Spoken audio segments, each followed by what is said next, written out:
Action. میں سمینہ نقوی کتھا کتن الہ آباد سے۔ آج یہ جو میں کہانی پڑھنے جا رہی ہوں اس کا نام ہے خون کا رشتہ، اور یہ کہانی میری مدر کی لکھی ہوئی ہے۔ شاید جب انہوں نے لکھا تھا تب میں نے اس کہانی کو اس طرح سے نہیں پڑھا تھا اور نہ میں اس طرح سمجھی تھی، مگر آج اس کہانی کو پڑھ کے اس کی اہمیت مجھے پتہ چل رہی ہے، اور اس میں جو انہوں نے لکھا ہے وہ ایک سچائی ہے جو ہم لوگ سب جس کو سمجھ سکتے ہیں۔ یہ کہانی شمع میگزین میں اپریل 1984 میں چھپی تھی۔ خون کا رشتہ۔ حویلی جیسے مکان کے بڑے بڑے دروں والے برآمدے میں پڑے ہوئے ایک پلنگ پر لیٹی ہوئی وہ بزرگ خاتون مجھ میں اپنی بیٹی زاہدہ کو ڈھونڈنے کی کوشش کر رہی تھی، جو ان سے بہت دور نیو یارک میں 10ویں منزل کے ایک شاندار فلیٹ کے قیمتی سے قیمتی چیزوں سے بھرنے کی کوشش کر رہی تھی۔ میری زاہدہ باجی سے ملاقات نیو یارک میں ہوئی تھی۔ 1.5 سال ہوئے جب خالد مجھے اپنی دلہن بنا کر امی اور ابو سے جدا کر کے امریکہ لے گئے تو زاہدہ باجی نے مجھے نئے ماحول میں خود کو ڈھالنے میں کافی مدد کی۔ میرا دل گھر کی یاد سے خالی نہیں ہوا تھا۔ انہوں نے مجھے سمجھایا کہ جب وہ وہاں آئی تھیں تو یہی حال ان کا بھی تھا، مگر یہاں آ کے مصروف زندگی تھوڑے دن بعد کسی کو اتنا وقت ہی نہیں دیتی کہ وہ کسی کو یاد کرے۔ مجھے کچھ دن بعد ہی احساس ہو گیا کہ زاہدہ باجی اور ان کے شوہر ان لوگوں میں سے ہیں جنہوں نے اپنے ملک کو چھوڑنے کے ساتھ اپنی مصروفیات بھی، اپنی معاشرت بھی چھوڑ دی ہے اور اپنے آپ کو اس حد تک بدل دیا کہ صرف ان کا رنگ ہی ان کو ہندوستانی کہنے کی گواہی دیتا ہے، جس کا بدلنا ان کے بس میں نہیں تھا۔ وہ صرف روپیہ کمانے کی مشین تھے، اور چونکہ مشین جذبات اور احساسات نہیں رکھتی اس لیے ان کے پاس بھی اس قسم کی کوئی شے نہیں تھی۔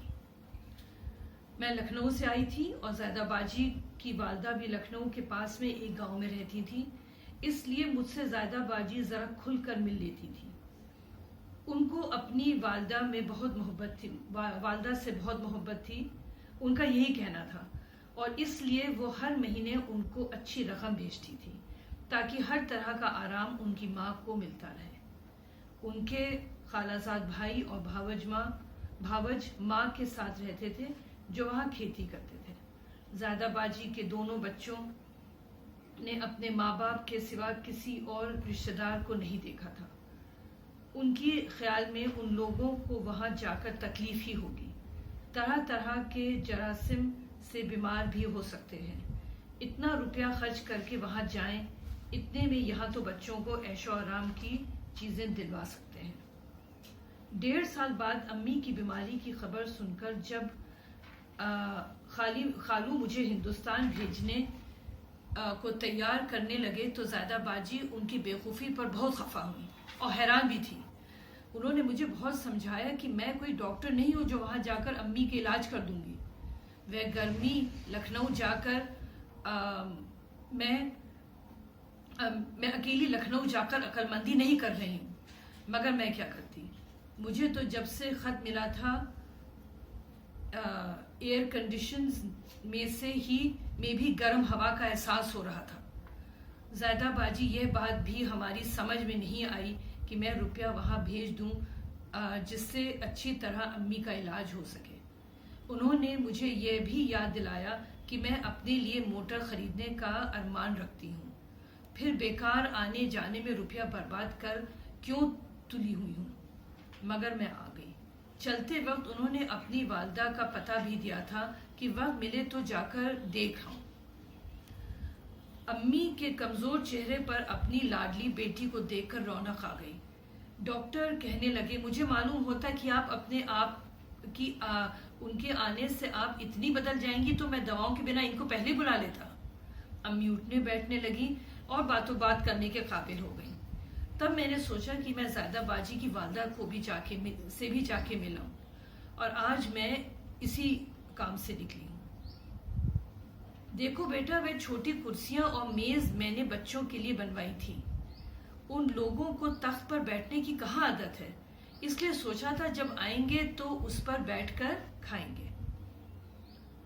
میں نے دیکھا وہ کرسیاں ان بچوں کا انتظار کر رہی تھیں جو اپنے کمرے میں نرم نرم قالین پر بڑے صوفے پر بیٹھ کر اردو بولنے کی تکلیف بھی نہیں کرتے تھے۔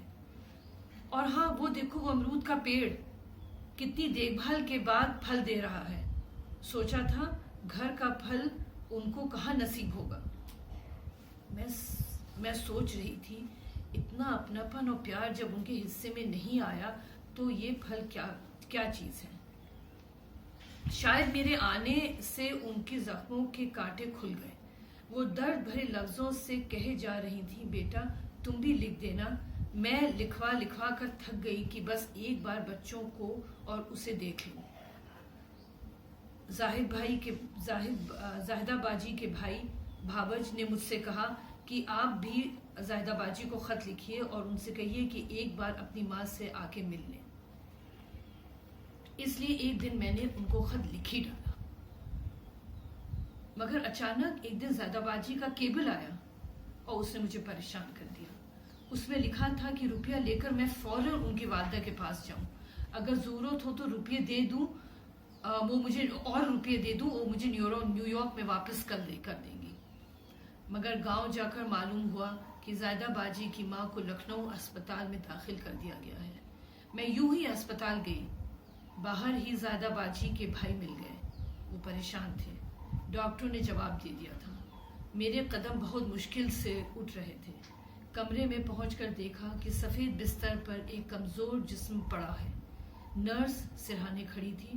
میرے قدموں کی آہٹ سے انہوں نے آنکھیں کھولی۔ کمزور آواز میں مشکل سے الفاظ نکلے۔